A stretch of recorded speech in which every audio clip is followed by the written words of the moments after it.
Points worked. The points worked. Yeah, they fine.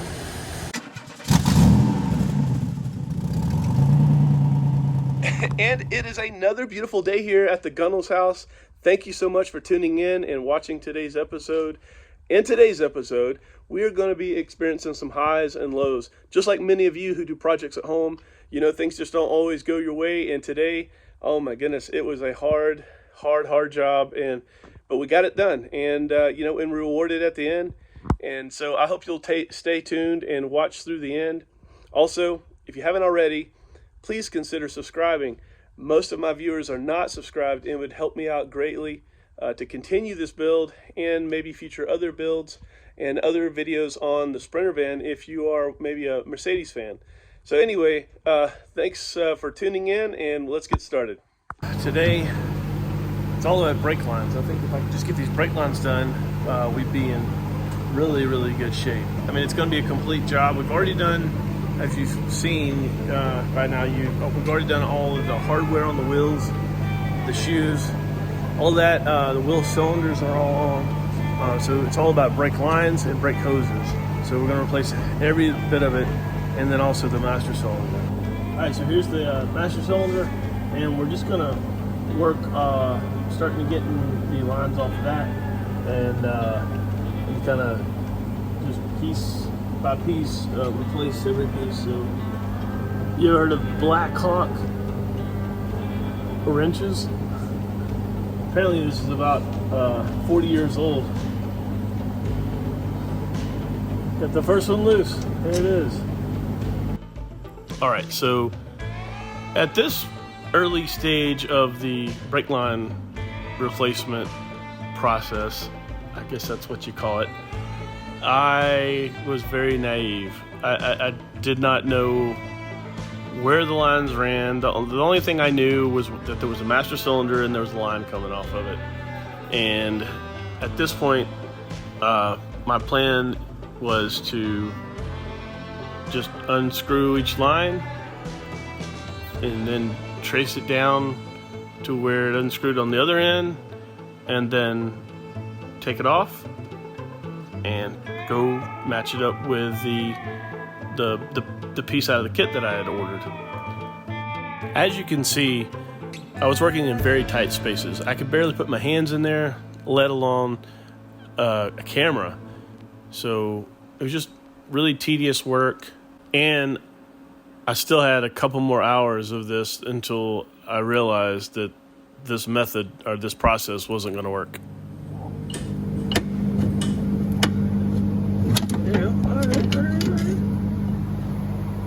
Oh man, look at that. I mean, I don't know, like it's just rusted on the outside, and who knows on the inside, but we're not going to risk it. All right, let's check out all the brake lines we have in here. I'm just going to dump these out.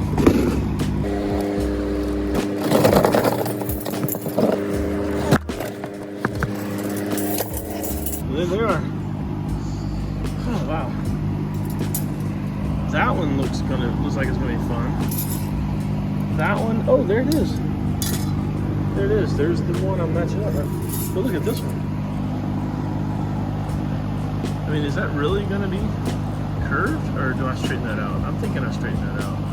Shipping bend. Okay, so that, yeah, so this is straightened out. So okay, that one's good. I got these two, and then these little bitty ones. These are probably the little ones that go out to the wheel cylinders. I wonder what these spiral pieces are on there for. So at this point, this had become the hardest part of this entire restoration job, and it was, I mean, I'd spent all this money on these stainless steel lines. I thought it was going to be the best thing ever, and it just wasn't working. And I was getting tired, and it was getting late, and I was becoming discouraged.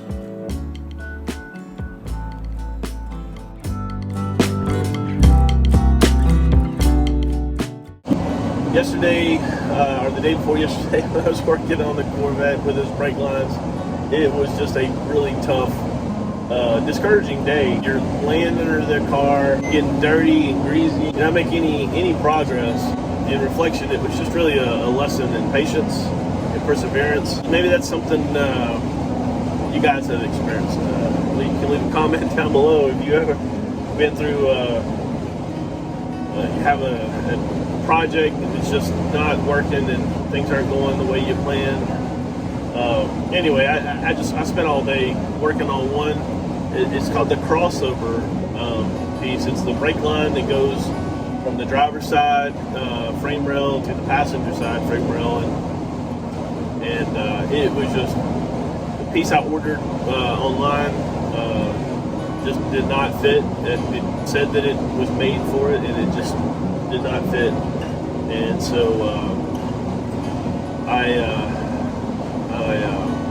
reached out to some online forums and got some advice for using some, I guess they call it easy bend brake lines. So I stopped by the parts store this morning, and I'm going to try that today. So I'm feeling good, and hopefully today we actually can get these brake lines on. If we get these brake lines. All right, we're at the shop, and we're just going to get busy on this right away. So I'm going to go put you on some time lapse and figure out how I bend this pipe. Well, as you can see here, the easy bend lines are working, making the whole job a lot easier, and it's helping my mental sanity. Man, it was a hard job, a long, hard job. I realized through this that those stainless steel lines that I had purchased weren't really meant for this type of restoration. They are going to be used if you were going to be doing a frame-off restoration. However, I was able to use some of those steel lines, like along the frame rail to the back of the car. And before I knew it, I had the job done. Let me show you what I got. I am done with the hoses and the lines. I got new brake hoses, new brake lines, new all connected inside here. This is the driver's side, and then it goes up to right here where we're going to have to install a new master cylinder. Got it secured all in place, so the steering linkage is not going to interfere with the line when it turns right or left. Up and take it around. So it comes up right here, and then to that junction, and then this goes out to that wheel, and then that goes down the rear wheels. I got this new line connected to the wheel cylinder and to that junction, and then the other line going out to the other wheel cylinder, and then this is the third brake hose that comes up and connects to the line that comes from the front of the car. So, all right, let's get that master cylinder replaced. So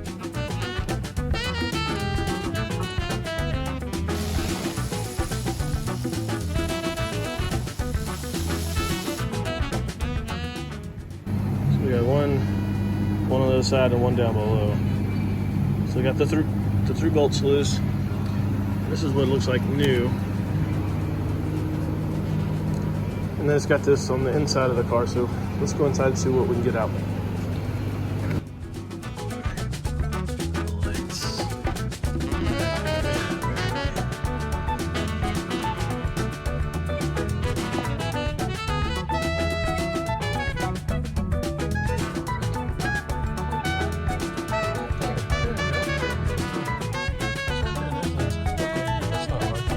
So we got cotter pan, a spring, and a washer. There's no tilt steering either, so I'm just cramming myself underneath the floor here.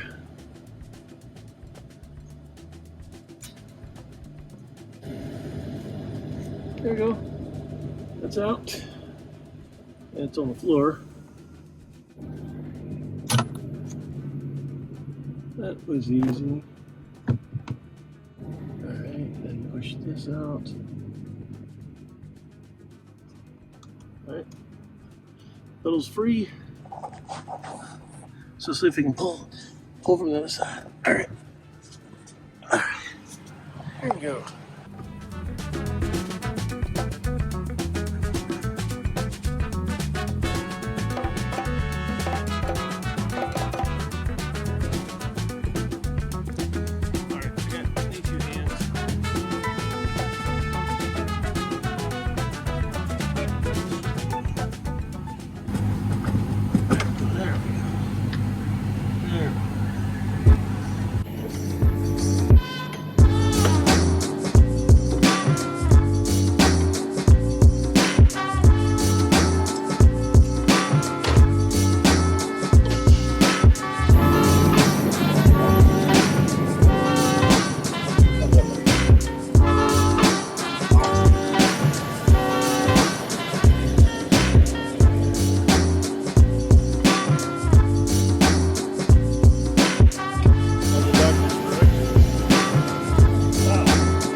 Alright, it's time to bleed the brakes.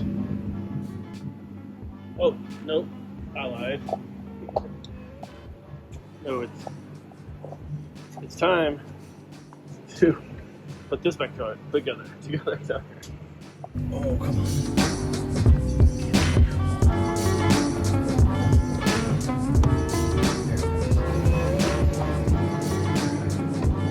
Explain what you're doing. Just in the shoes out where it fits the drum better. You can do it through the hole here with it on. You know, I usually just gotten in the habit of doing it on the like before you get the drum on and put the wheels on. Yeah. Get it closer and then you can adjust it back here. Well, you can. I just usually don't find a reason to just adjust it when I get on it. Drum's been cut, there's not a lip on it that keeps you from getting it, you know, on and off. And you adjust it pretty reasonably tight. You know, you don't want it. You don't have to hammer it on or push it on or wrestle it on. It should be fairly snug.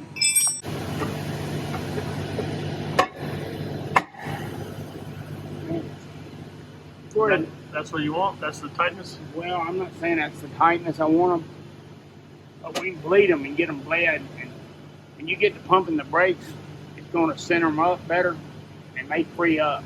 So I can sit here and fool with it, and then when they get centered up, it may be a little different. So we can just go ahead, as long as we got the shoes reasonably tight and get them bled out where get all the air out of the system, then we can finally adjust it. Okay. All right. That's the way you do the wheels. Okay. Well, I'll do the rest. All right. So we got these brakes adjusted, and they kind of, they spin, but you can feel them rubbing just a little bit, which is pretty much kind of what you want. So they're all 4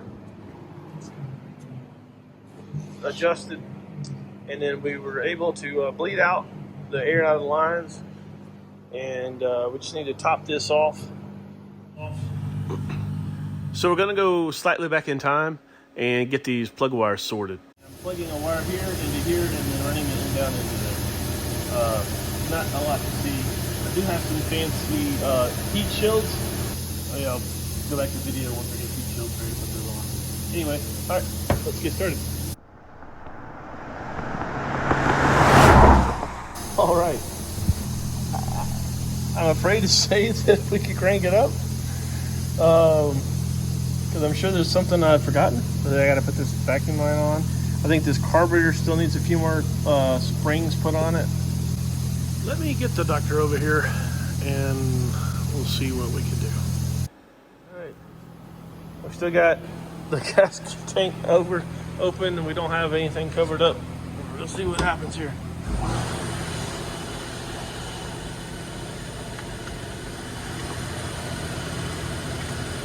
Got to put the clutch in, I guess, right?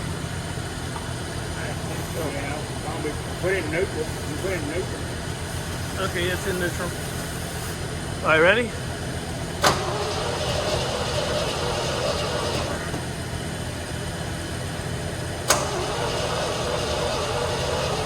Hold on.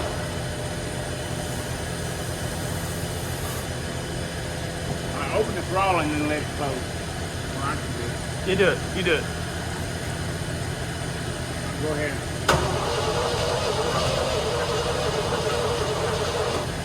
Probably not firing. The point's probably not working.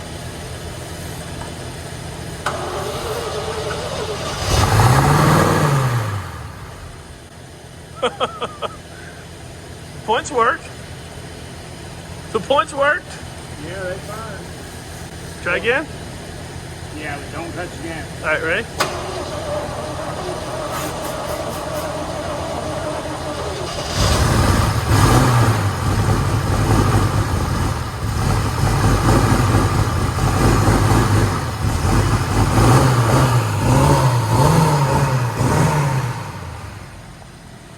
What do you think? Sounds good? Yeah, I mean, the engine, that's really all you know. The engine's on. Yeah. And it doesn't sound bad. All right. Don't get too excited. Well, all right. We got everything so it'll run, and we just need to add some fuel, change the oil, add some coolant, and kind of button everything up, and we might be on the road. And that is going to be it for today's video. Thank you so much for watching and staying tuned all the way through. I hope you enjoyed it. We're getting really, really close to having this car back on the road. So I'm thinking maybe, by the next episode we should be able to maybe go for a test drive. So anyway, I hope you'll continue to follow along, and again, subscribe if you haven't already, and we'll catch you next time.